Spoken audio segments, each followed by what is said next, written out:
用声音碰撞世界，生动活泼。Hello， 大家好，欢迎来到我们今天的 What's Next 科技早知道，我是丁教。大家可能也知道，在过去的几个月时间内啊，我们生动活泼的小伙伴们一直在忙一个活动，叫做 Future and Remix。那这一次的活动，我们把它的名字叫做 AI 如何重塑我们的内容创作。那这样一个其实汇集了很多很前沿的 AI 创作内容领域的创作者，然后以及很多的这个科技行业领域的从业者。那这个活动我们其实是跟 Ultra 香港音乐节一起合作联合举办的，终于在上周五在香港完成顺利的结束了。结束以后，我们也收到了很多的现场的还有参会者的给我们的正向反馈，所以在今天的这几期节目当中，我们也希望能够把会议上面的这些精华跟大家一起来分享一下。像上次和俊玉在节目中聊到的一样啊，那 AI 它其实就是一种 utility， 它就是一种基础设施。所以我发现其实最近在我跟很多科技圈朋友们聊天的过程当中啊，大家其实对 AI 如何落地应用其实还是有一点点这个灰心和丧气的。那我希望能够通过这样子的一次跨行业啊，甚至是跨地区这样的一种交流，能够产生出一些非共识的想法，产生出一些灵感和火花。那这一次虽然是一个闭门的会议，然后大家其实也不用担心，我们把所有的节目完整的编辑成了3期节目，然后今天大家听到是我们的这个音频的节目，下周我们会在 YouTube、Spotify 以及我自己的小红书上面看到我们制作的视频。因为啊，这次其实是一个全英文的节目，我们当然也会配上我们的中文的翻译，然后包括台上的一些嘉宾也分享了他们用 AI 制作的各种式音频等等的这样的一些素材，我们也会把这些内容完整的放在我们的视频当中，所以期待大家下周在不同的平台上面关注我们的视频内容。So first of all, thank you so much for coming to our event, Future and Remix. 那第一个 panel 也是我自己主持的一个 panel， 那主题就是 AI 对内容创作者的影响。那我们也分别邀请到了几位其实前沿的已经在用 AI 创作的一些创作者，然后很多人他们已经获得了国际上面的大奖。那比如说是与非常多知名艺人合作过的 AI 导演 Junie， 以及受邀参加这次 Ultra 音乐节的唱作人 Lona， 然后还有 VR 演唱会的制作公司 Amaze VR 的 CEO Steve Lee， 然后他们都是大量使用 AI 工具，并且将 AI 整合到日常的工作流里面的创作者。那另外呢，我们也邀请到了香港浸会大学艺术学院的教授 Junie Lau 来分享他在艺术教育方面的一些前沿的探索和他的研究。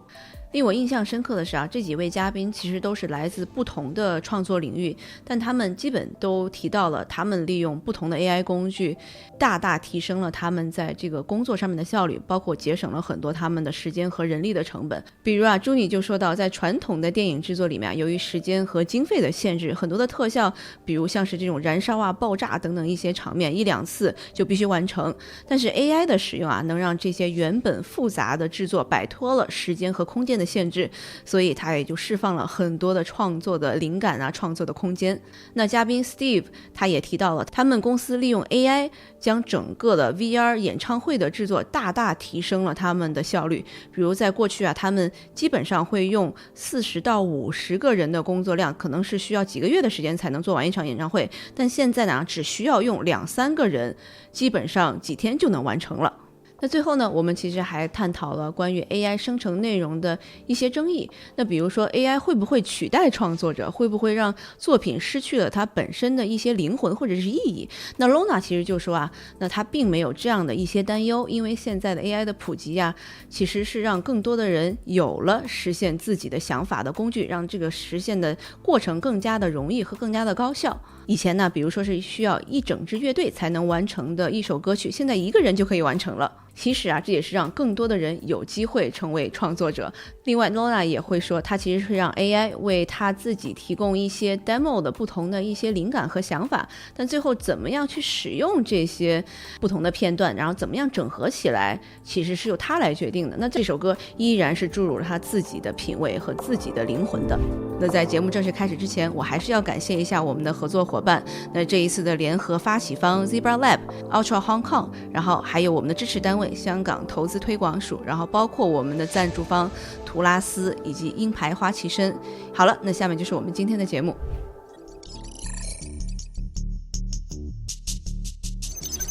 So this panel we're gonna discuss pretty much all about how creators using AI, and then they are all the forerunner for using AI in their creative process. And then a lot of them already have feedback or clients paying for their AI embedded work. Yeah, so I'm really looking forward to this panel. So maybe, first of all, let's start with maybe Junie. When did you start using AI in your creative work, and then how do you use them? Hello everyone, I'm Junie, and I am an AI director and production designer using cutting-edge technology in media production to global brands and top celebrity, which including fashion film, music video, and advertising production. And I also do some research in virtual identity and engage in critical thinking about digital humanity. Hi everyone, my name is Lona. I am a music producer, also a DJ. I'm a songwriter.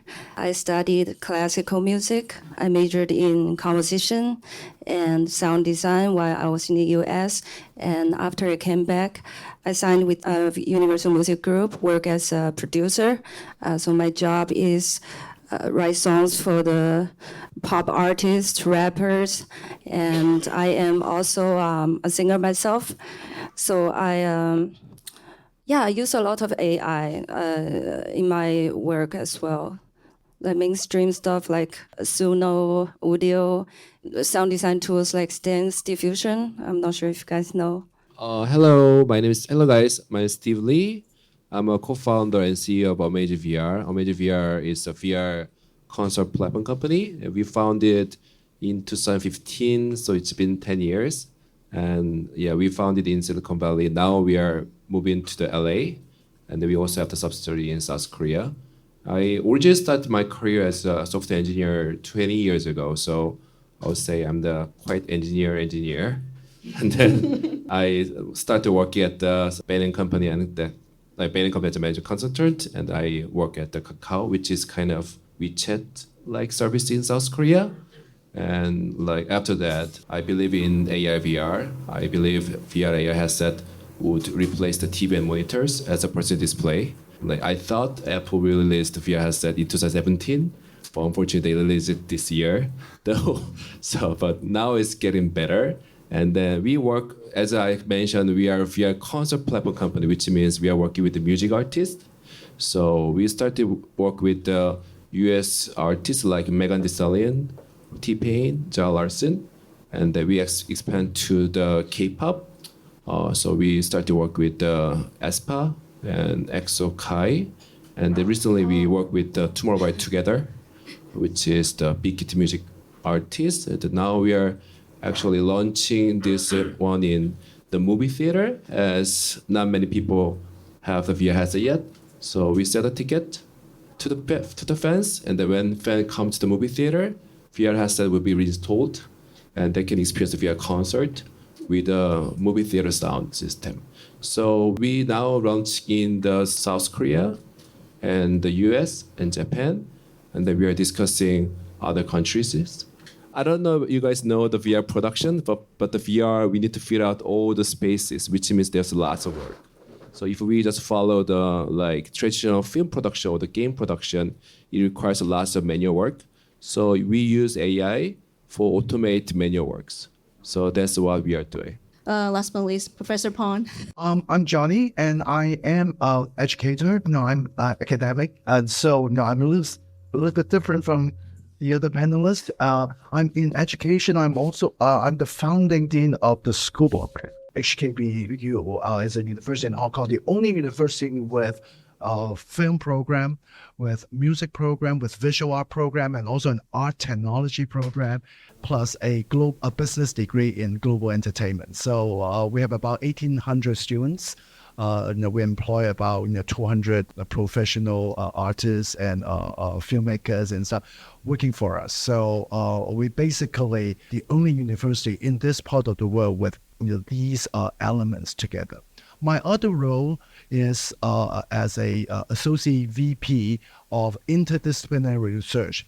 I'm by heart a scholar. I love doing research, and I also love bringing people together from different fields. So I look after 6 research labs, all related to AI. Augmented creativity, data economy, computational medicine, health and well-being, and all sorts of stuff. And then also several centralized AI-related facility.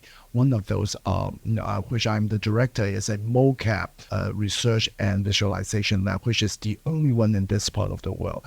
We have one of the most accurate, precise lab that we can capture multiple actors within a space that will allow up to 5 people with the accuracy that is so precise that will allow us to use those data for machine learning. And later on, I will explain some of the project we have done. Last but not least, I'm also a musician. And so I'm training as a orchestral conductor. By nature, a conductor, organized. So I feel like, I'm a project manager in so many different sense, including advocating for new technology. How did I get into the AI? I actually have always been interested in crossing over, using digital technology. That was before 2020, so, I have always been using all sorts of tools and instruments to create amazing visual, sound. But then during the pandemic, we were all stuck in Hong Kong. And so my research partner, who's been a data scientist, who has been a really big lover of music, and I also love AI. So we worked together and we got the first ever art technology funding, research funding from the Hong Kong government, amounting to $60 million to develop new AI technology platform that will transform how people create, communicate, and how people receive and participate in the arts. Professor has a couple really cool video that's done in AI research. We can take a look. Let's start with the other one first. This was done 2022. That was in Hong Kong, if you remember. That was during the height of pandemic. We cannot have any choir on stage in the performance. So we actually developed our own algorithm. Now you're hearing is a AI choir singing live with a symphony orchestra. But the real advancement here is you hear what language they were singing it.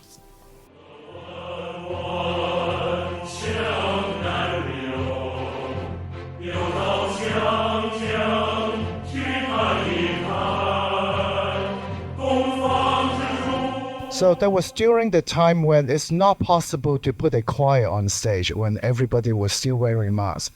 I want to have a concert. I can put all the musicians, violinists all in masks, but I can't have a choir simply in a small space like that.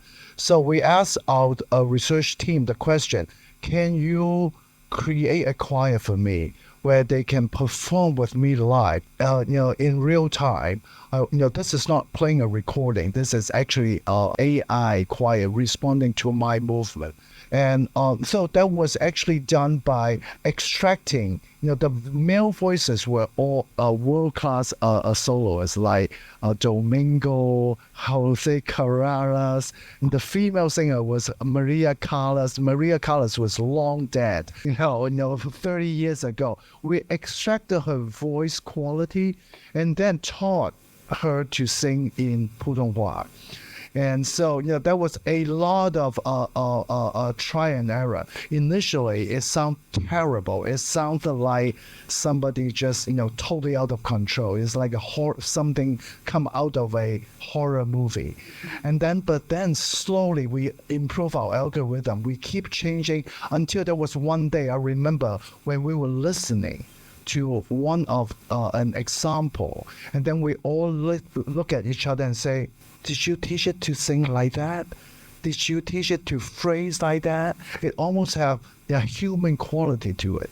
So that was a part of the process. How we started with using AI in live performances. And we earlier I talked about the motion capture lab we created with 40 cameras. But at the same time, this is a more recent work this year. In fact, I took a research team to Guangxi, and we want to do a piece of music that was written based on melody from Yao Zhu. But the thing is, this music was actually written a long time ago in the 50s. It's very westernized, but we want to find that color, and then we want to see what it looks like, in this original setting. So we went to the Yao Zhu setting, and then we also bring our science team to do motion capture of dance data, and then we taught our message to do it. But because of time, I only give a snapshot. I want to assure you this is not animation. This is, completely AI generated visual that only using word prompts. So what we were able to do is we call our technology motion GPT. So now with language model, you have all sorts of language data, but what's lacking is motion data. So we were trying to do is to create this algorithm that we could just type in and say, okay, walk like Charlie Chaplin, and then go from this side of the room to another side of the room, and then do a flip. And so we created using the large language model with the small model that we collected, and then we combined the two, and then create our own algorithm to create this kind entirely text prompt visual. And then, of course, that's a lot of post-production engineering, because initially those hands was just so horrible. They looked like gorilla. Those girls, they had pretty faces, but their hand was like this. And so that's a lot of work we continue to improve. So that's basically what we do. Thank you, Professor. Yeah. All right, let's come back to the stage. What do you guys think? It's pretty amazing, huh? Maybe the next question I was thinking about, so Professor just said what kind of tool that he used for his research and creation of the arts. Maybe Junie can tell us more about when you created your MBs with all different celebrities. Do you have any preferences? Do you see there are drawbacks? What kind of tool are you using? I will mention some of the amazing tools I have used, which including the Gemini, which called Jimeng in China. Then also another tool is One Way and ChatGPT, Luma, and many others. So because every different tools have different advantage and disadvantage. So it is, for me, it's like making an AI movie. It's just like mixing and transitioning different tools. And also, I think there's a lot of possibility and potential in the AI art creation, which are waiting for the artist to be explored. Through my past experience with all the different AI tools, so I just realized that this kind of new technology are giving birth to an entirely new art form and visual expression. So ourselves as a humanity has transitioned from a time where creativity was solely driven by human brain to a new century where creativity is shaped by the interconnected collaboration between the human brain and intelligent brain. Have you seen the tech has improved? I really think so. In what way? Maybe elaborate a little bit more. Yeah. I would say almost in every month it have a huge improve. Okay. We have actually a listener have a question. Did they feel like it's probably the scaling law is not scaling as much nowadays? So you don't think so? Sorry? So you think the tech is still progressing? Yeah, a lot. Yeah, okay. And I would say the competition between all the AI tech companies is so intense. Yeah, and also as well as artists. So, What do you mean by that?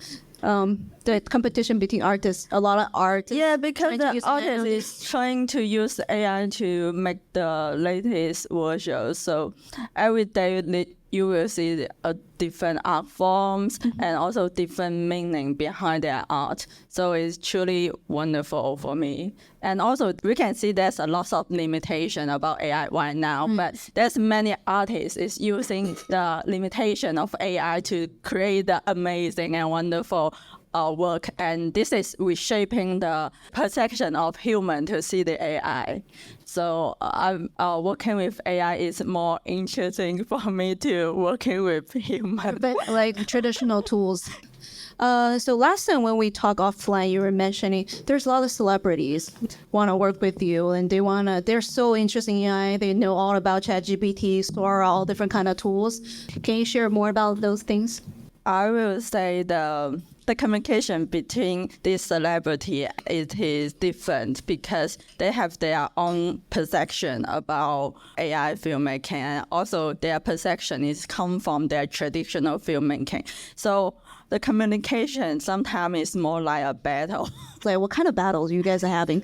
Because in traditional filmmaking, they do the exposure, the fire, different kind of fire thing, and it is so intense because there is enough stuff behind this kind of big filmmaking element. But in the AI, then we do all the fire and explosion with AI, with generative. If you're working with AI, you input the prompt, then the model respond, and you can try many times. But in traditional filmmaking, you can only try a few times based on the budget because it's so expensive. So I don't see where's the disagreement come from. Like, isn't it better? No, because they will use their understanding of the real time to ask us to do the similar thing in AI. But this is not the AI work because AI's advantage is it presenting a lot of possibilities, and you can try a lot of possibility in a really short time.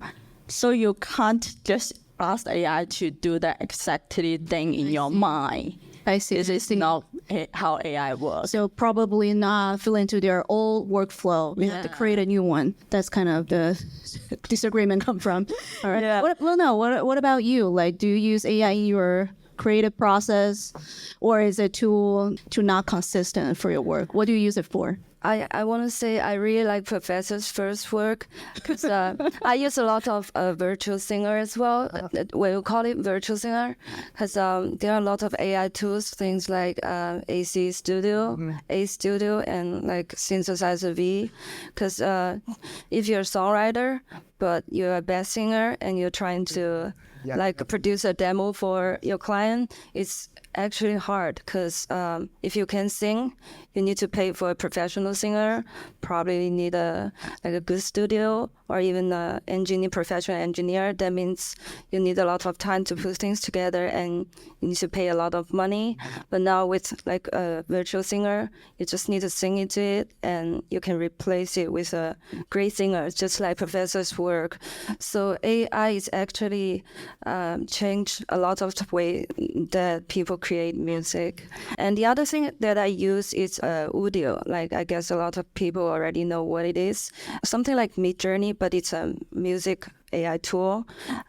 You can just input like emotion and genre. You just generate music in 5 minutes. So if you're not a professional producer or songwriter, you can still write a song.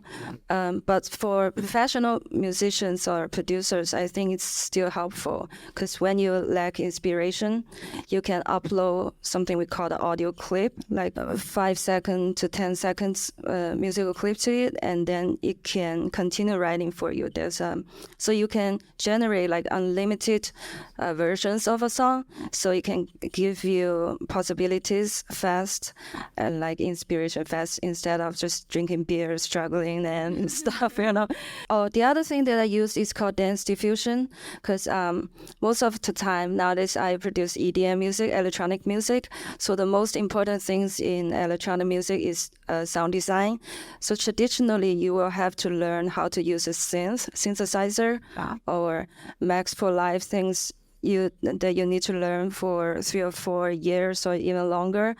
But now with AI technology, with dance diffusion, all you need to do is collect the sound you like water sound, pet sound, or like Alan Walker's lead, anything, to a folder and then upload to Google Drive. You can generate new sounds that the AI think you will like for you, so you can use it in your production.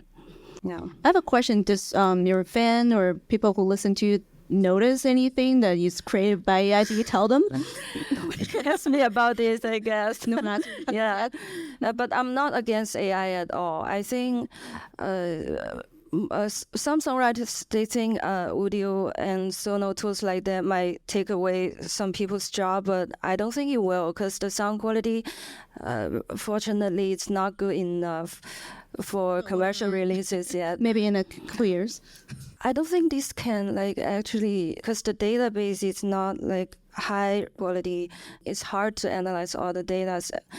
At the end of the day, you need mixing engineer and master. They can only help the process of creating music, but you cannot totally replace it. I see. Also, some people think, oh, you just generate a lot of stuff and you pick the parts of sono and audio give you. You're not really writing and creating music. But me personally, I think picking the parts you like and fixing the things you don't like is also a part of creating, because by that you are kind of choosing the things that will fit into your taste. So I think it's helpful for a lot of people. Yeah. If it's good, or is it art, is it good music, that depends. But I won't say it's just AI creating, because you're generating it, not AI generating for themselves. Not AI doing the fun work. Yeah. Just Andy for the AI. Yeah. All right. Maybe Steve can tell us a little bit more about, you said that you pretty much increase your efficiency when creating a VR concert. So originally you probably used a big team for months of work, and now it cut down to few hours. Maybe you can tell us a little bit more about that. So VR production, actually we capture at 8K at 68 frames per second. And then normally films is 4K 24 frames per second. And if we compare 4K versus 8K, there are 4 times of the work. And if we compare 25 frames per second to the 60, it's 2.5 times. So which means there are 10 times more work for the VR concert productions. And then we produce the 40 minutes of the VR concert, which means it's kind of 400 minutes of the film productions. But actually it's much more. That's because in VR, we cannot control where people are looking at. So which means every frame should be perfect. If you think about the Iron Man, the films, when we close up the Robert Downey Jr., the background is blurred, which means we don't need to render that high quality image for the blurred background. For VR, we need to render every frame in the highest definition. So we really need millions of dollars for the production for the VR concert productions. But as VR mass adoption is not there yet, it's not possible to produce the VR concert economically.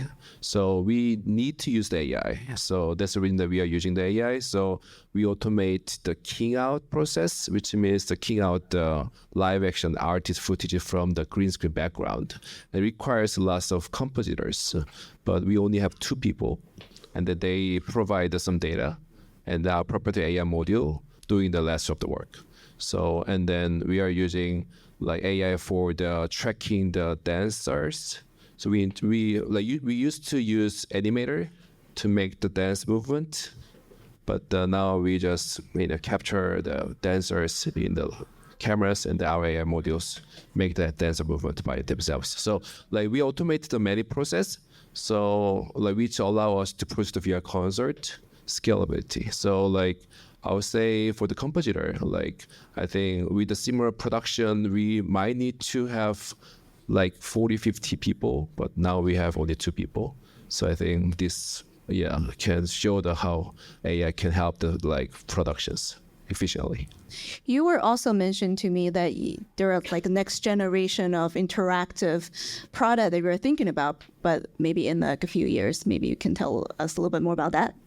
Like we apply some interactions. For example, like the K-pop, there's 5 members for the tour by together. So we allow people to choose their favorite members, and then when they choose it, we show some footages of the favorite members. Because in movie theaters, they use their dedicated personal display, so which means we don't need to show the same thing to the older people.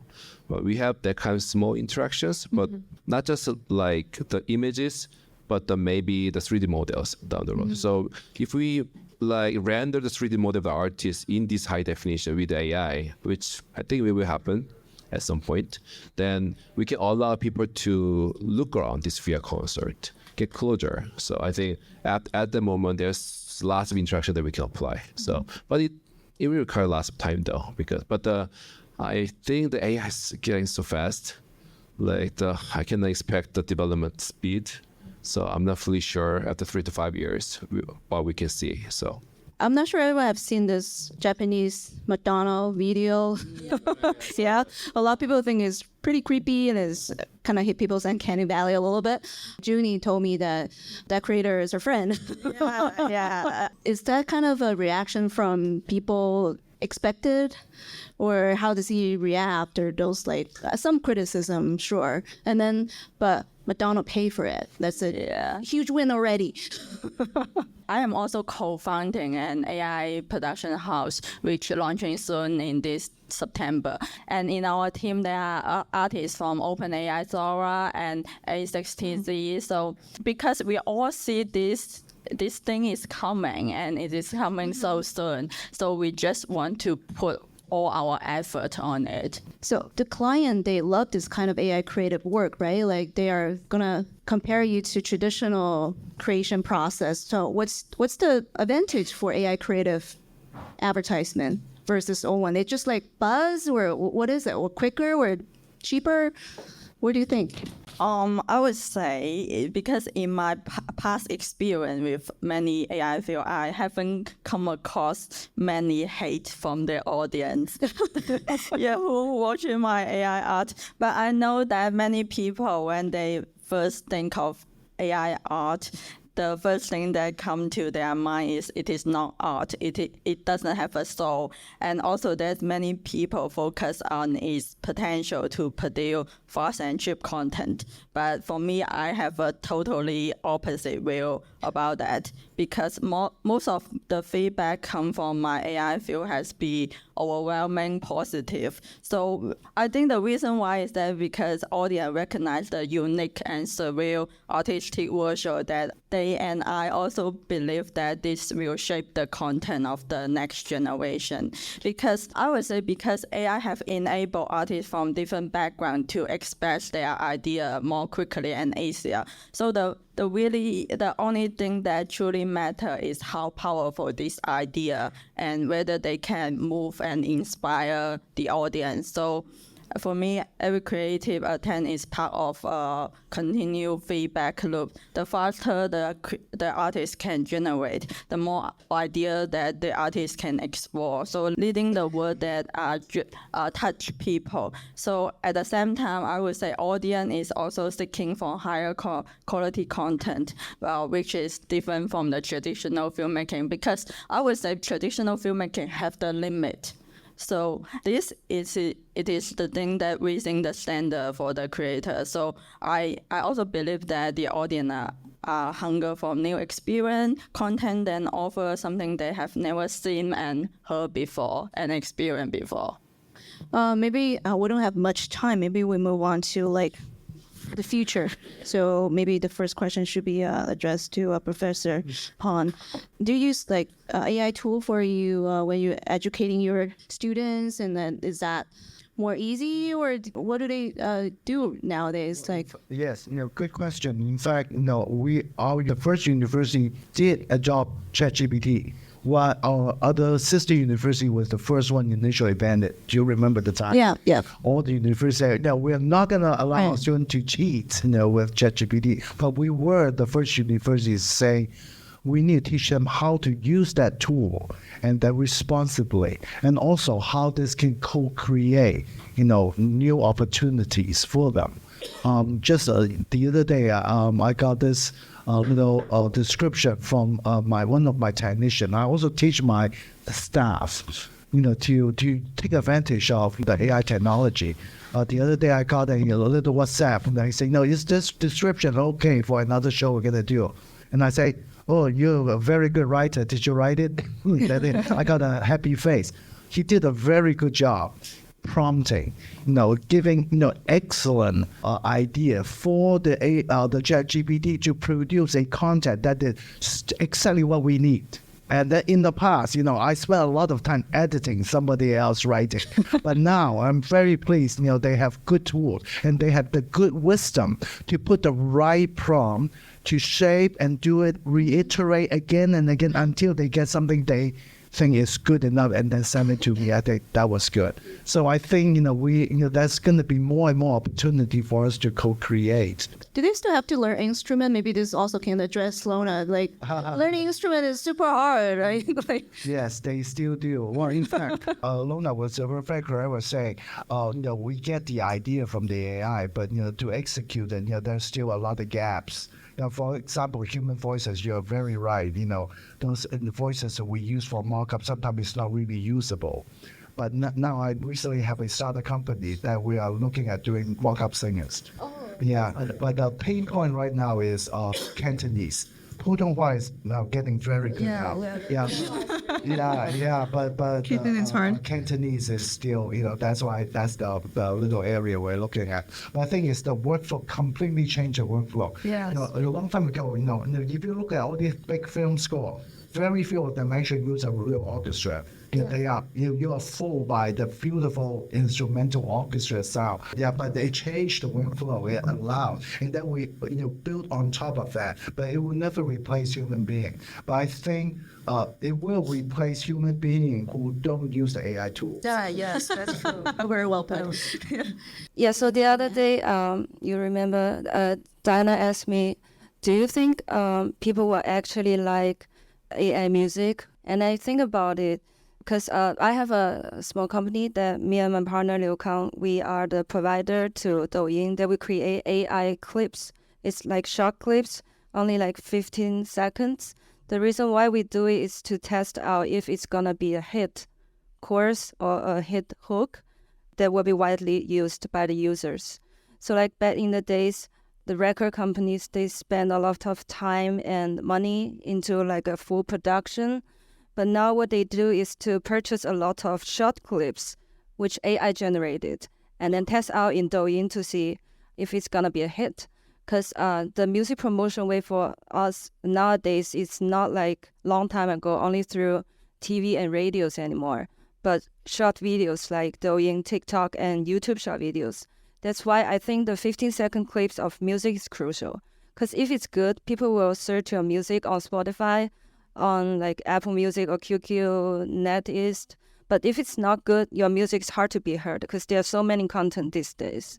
So if for Douyin now, it's like if the clip are widely used by the users in Douyin, and they will have the money invested into producing the full length music and everything. So I think why people will like the content that AI generate, the AI make, it's proven by the algorithm and then stuff. But is it good music? Again, I'm not sure, but I think people will like it because it's hard to tell.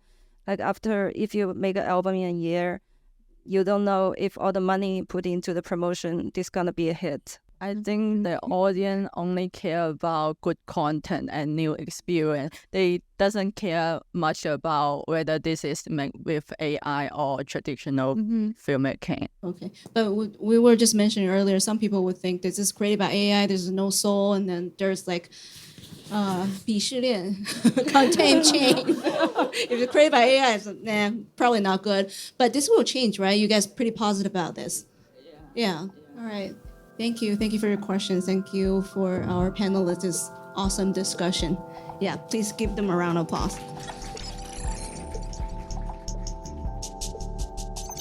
那节目的最后也和大家分享一则我们的生动胡同会员的一个消息。那9月份正值开学季，我们希望能够让我们的学生朋友们更加便宜的成为我们的会员，所以从去年开始啊，我们就增加了一个看起来不怎么合理但是大家都很爱的一个教育折扣。正常加入我们胡同会员其实是365元一年，那如果使用我们的教育折扣其实是120元，其实是将近3折的这样一个优惠力度啊。成为我们的会员可以解锁我们旗下所有的付费节目，包括不止金钱呀，还有跳进兔子洞，同时还可以收到我们每周1封的邮件通讯，就是 newsletter， 里面记录了我们制作内容的幕后故事啦，然后以及我们当下的所思所想。点开我们的 show note， 也就是节目详情中的文章链接，可以看到我们为什么设计这样的一个特别有力度的一个折扣给我们的学生小伙伴们，然后也会有我们生动活泼的小伙伴们对自己18岁说的一句话。欢迎各位来订阅，也欢迎大家把这样的一个特别有力度的折扣分享给身边正在上学的小伙伴们。